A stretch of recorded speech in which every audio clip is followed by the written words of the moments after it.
현재 전 세계적으로 이슈가 되고 있는 동물들과 관련된 문제들은 환경적, 경제적, 윤리적, 그리고 과학적 관점에서 다양한 논점들을 포함하고 있습니다. 아래의 주요 동물 이슈와 그 핵심을 정리했습니다. 1. 멸종 위기 동물 보호. 서식지 파괴로 도시화, 농업 개발, 산림 벌채 등으로 인해 동물들이 서식지가 급속도로 줄어들고 있습니다. 예를 들어 아마존 우림 파괴로 제규어, 나무늘보 등 여러 종이 멸종 위기에 처해 있습니다. 기후 변화는 기온 상승과 날씨 패턴의 변화는 북극곰, 산호초 생태계 등 기후에 민감한 동물들에게 직접적인 영향을 미칩니다. 불법 밀렵 및 거래로 인한 코끼리, 코뿔소, 호랑이 등은 여전히 상아, 뿔, 모피 등을 위한 불법 사냥의 대상이 되고 있습니다. 구체적인 사례를 들어볼게요. 중국의 대규모 판다 보호 프로젝트는 중국은 자이언트 판다의 서식지를 확대하기 위해 국가공원 시스템을 도입하고 있으며 이로 인해 판다 서식지 면적이 약 27,000제곱킬로미터로 증가하였습니다. 이는 단일종 보호를 넘어 생태계를 복원하려는 노력을 포함합니다. 케냐의 코뿔소 보존 프로그램으로 케냐에서는 드론 기술과 실시간 감시 시스템을 활용하여 밀렵 활동을 줄이고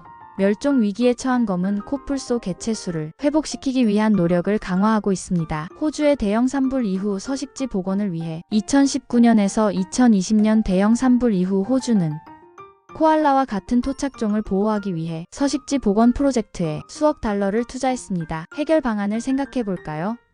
국제 협력을 통한 서식지 보존 프로젝트 강화가 중요합니다. 지속 가능한 개발을 촉진하여 생물 다양성 유지에 힘을 써야 합니다. 야생 동물 밀렵 단속 강화 및 대체 상품 개발을 해야 합니다. 2. 농장 동물 복지. 공장식 축사는 밀집된 환경에서 사육되는 가축들이 겪는 비인도적, 대우가 윤리적 논란의 중심에 있습니다. 항생제 내성이 문제입니다. 과도한 항생제 사용이 인류 건강에 악영향을 미치고 있습니다. 축산업은 환경오염으로 온실가스 배출, 수질 오염, 토양 황폐화의 주요 원인 중 하나입니다. 동물 복지를 고려한 인증제도 활성화. 예를 들자면 동물복지 인증 마크 제도입니다. 대체 단백질 개발 및 소비 촉진.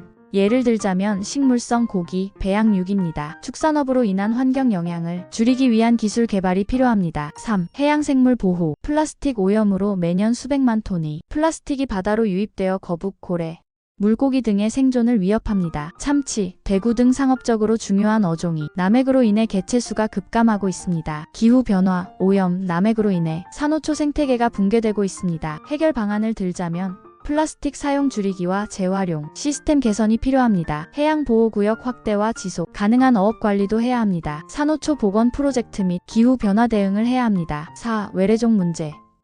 외래종이 토착종의 서식지를 차지하거나 천적이 없어 폭발적으로 번식하여 생태계를 교란시킵니다. 예를 들어 외래종은 토착종의 먹이 사슬을 방해하여 생태적 균형을 무너뜨릴 수 있으며 특정 자원을 독점적으로 사용해 토착종의 생존 가능성을 감소시킵니다. 또한 외래종이 새로운 지역에서 질병을 퍼뜨리거나 기존 생태계에서 조화롭게 공존하던 종들 사이에 경쟁을 유발하기도 합니다. 외래종으로 인한 경제적 피해도 있습니다. 농업 및 어업 피해가 심각합니다. 예로 미국에서는 아시아 잉어가 강과 호수의 생태계를 파괴하고 있습니다. 구체적인 사례를 들자면 미국의 미시시피 강 유역에서는 아시아 잉어가 폭발적으로 번식하여 현지 어종을 위협하고 있으며 생태계 균형을 크게 해치고 있습니다. 이를 해결하기 위해 물리적 차단막 설치, 전기 펜스 활용, 대규모 포획 프로그램 등이 시행되고 있습니다. 예를 들어 특정 구간에 전기 장벽을 설치하여 아시아 잉어의 이동을 막고 있으며 어획된 아시아 잉어는 퇴비나 애완동물, 사료로 활용되는 등 경제적 부가가치를 창출하려는 노력도 이루어지고 있습니다. 이러한 조치는 생태계 복원에 긍정적인 영향을 미치고 있지만 완전한 해결을 위해서는 지속적인 연구와 관리가 필요합니다. 이를 해결하기 위해 물리적 차단막 설치와 같은 다양한 조치가 시행되고 있습니다. 호주에서는 유럽에서 도입된 토끼가 천적이 없는 환경에서 급속도로 번식하며 농작물을 파괴하고 토양, 침식을 초래했습니다. 이를 통제하기 위해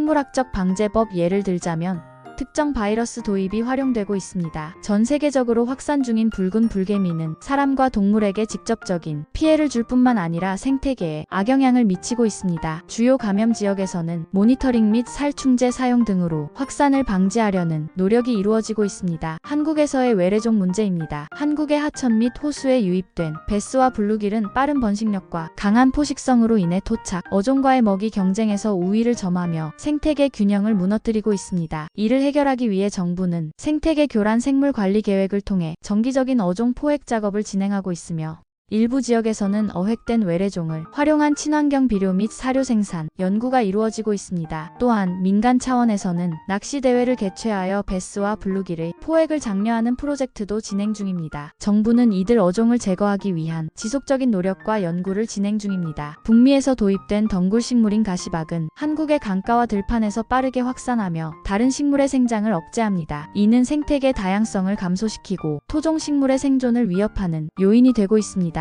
2000년대 초반에 한국에 유입된 미국 선녀벌레는 과수 작물과 농작물에 심각한 피해를 주며 포도, 사과 등의 농작물 수확량 감소를 초래합니다. 해결 방안을 생각해 볼까요? 모니터링 시스템으로 외래종의 초기 유입을 감지하기 위한 조기 경보 시스템 구축이 필요합니다. 생물학적 방제로 천적 도입 및 질병 활용을 통해 외래종 개체수를 자연적으로 감소시키는 방법도 있습니다. 외래종 확산을 방지하기 위한 교육, 캠페인과 지역 사회의 참여 강화가 필요합니다. 외래종의 무분별한 이동 및 방출을 방지하기 위한 엄격한 규제 도입이 필요합니다. 5. 인간과 야생동물의 갈등.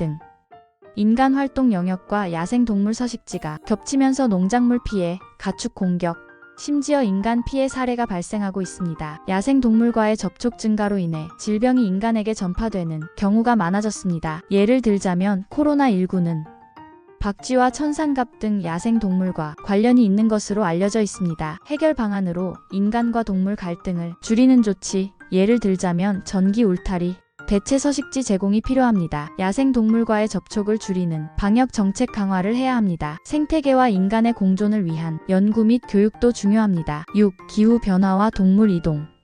이동 패턴 변화가 생깁니다. 기후 변화로 인해 동물들이 이동 경로가 변화하면서 생태계 균형이 흔들리고 있습니다. 북극곰과 같은 종은 새로운 서식지를 찾지 못해 생존이 위협받고 있습니다. 기후 변화로 인해 야생동물들의 터전이 황폐화되고 있습니다. 현재 동물 관련 이슈는 단순히 개별 종이 생존 문제를 넘어 생태계와 인류의 지속 가능성 전반에 영향을 미치고 있습니다. 멸종 위기 동물 보호, 농장 동물 복지, 해양 생물 보호, 실험 동물 윤리, 외래종 문제, 반려동물 문제, 인간과 야생동물 갈등, 그리고 기후변화와 동물 이동 등 다양한 문제를 해결하기 위해서는 국제적 협력과 기술적 혁신, 그리고 대중의 참여가 필수적입니다. 각국 정부와 기업, 시민사회가 함께 노력하여 지속 가능한 미래를 만들어가는 것이 중요합니다.